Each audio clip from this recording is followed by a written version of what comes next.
صحابہ نے خندق کھودی تو وہ 30 فٹ چوڑی تھی، 30 فٹ، اور وہ 22 فٹ گہری تھی، 22 فٹ۔ تو 10,000 کا لشکر تھا، کوئی اس کھائی کو پار کرنے کی ہمت نہیں کر سکا۔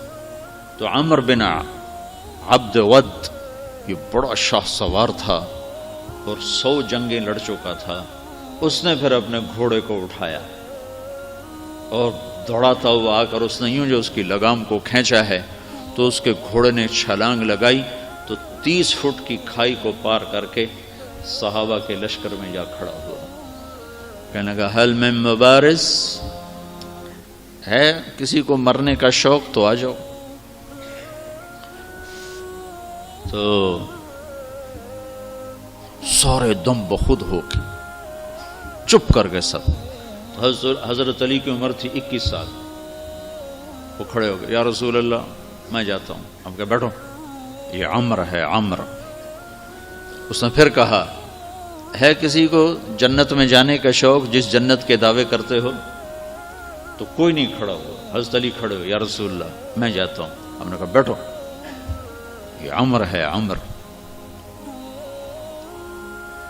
پھر تیسری دفعہ اس نے کہا کدھر گئے تمہارے جنت کے شوق؟ تو پھر حضرت علی کھڑے ہو گئے، کہا یا رسول اللہ مجھے بھیجیں۔ کہا یہ عمر ہے، کہا عمر ہے تو کیا ہے، مجھے بھیجیں تو صحیح۔ تو اچھا کہا جاؤ، پھر ان کے لیے دعا کی۔ تو یہ بچے سے وہ 100 جنگیں لڑا ہوا۔ تو حضرت علی شعر پڑھا کرتے تھے، انا الذی سمتنی امی حیدرا کلیس غابات کریہ المنظرا وفیہم بالصاع کیل السندرا، میں وہ ہوں جس کا نام اس کی ماں نے حیدر رکھا ہے، شیر، جو جنگل کا بڑا شیر شہنشاہ ہوتا ہے، اور میری تلوار ناپ تول کے کھوپڑیاں توڑتی ہے۔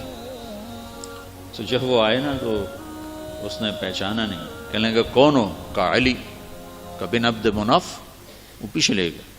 کہنی بن ابی طالب کو، بھتیجے تو کہاں سے آ گیا؟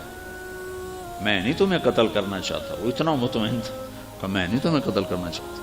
کہا چاچا میں تو تمہیں قتل کرنا چاہتا ہوں۔ تو اس کو اتنا غصہ آیا، اس نے گھوڑے سے چھلانگ لگائی، وہ علی پہ ایسا جارحانہ حملہ کیا کہ علی کو پیچھے دھکیل دیا۔ تو غبار اٹھا، دونوں غبار میں چھپ گئے۔ تو اللہ کے نبی نے ہاتھ اٹھا، یا اللہ علی کی مدد فرما۔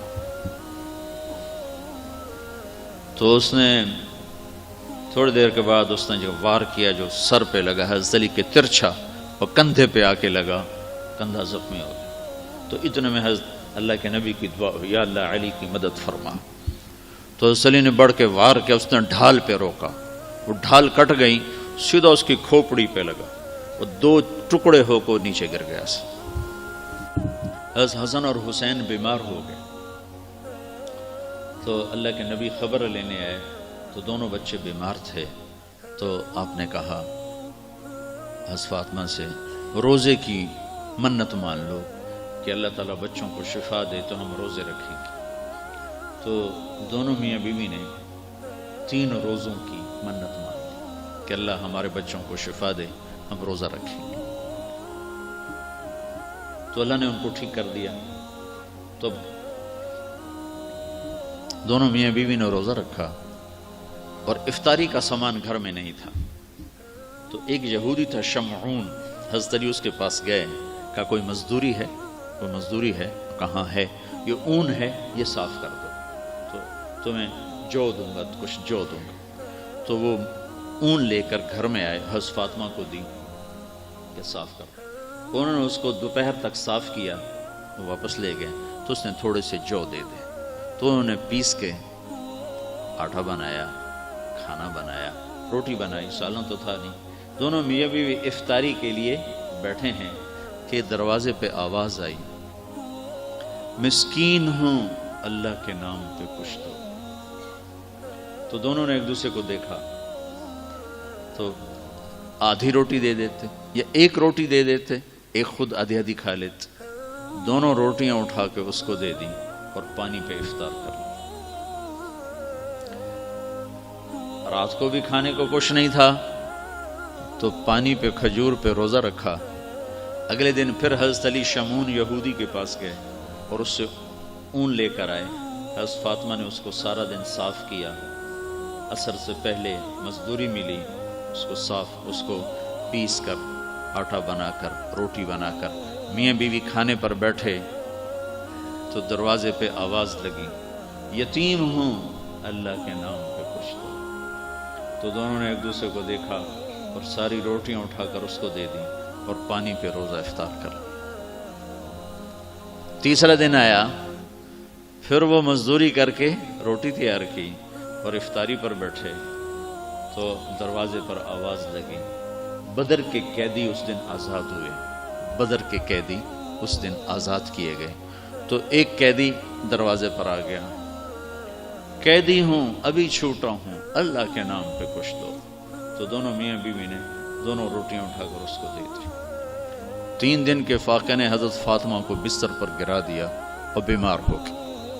تو اللہ کے نبی حال پوچھنے آئے تو ان کے سینے پہ سر رکھ کے رونے لگے بیماری کی شدت سے. تو یہ ان آنسوؤں نے جو آسمان میں ہلچل مچائی، جبریل قرآن لے کر اترا.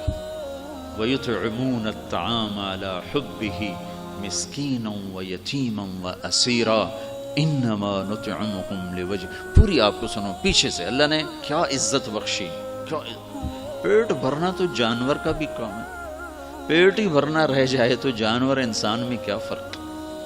ان الابرار یشربون من کاس کان مزاجها کافورا عینا یشرب بها عباد اللہ یفجرونها تفجیرا. یہ میرے بندے ایک دن آنے والا ہے وہ پئیں گے جس کا انہیں تصور بھی نہیں، کافوری شراب پئیں گے. پھر اب ان کی یوفون بالنذر، اپنی نظر کو پورا کرتے، وہ منت کا لفظ، اپنی نظر منت کو پورا کرتے ہیں. یوفون بالنذر ویخافون یوما کان شرہ مستطیرا، اور آخرت کے دن سے ڈرتے ہیں.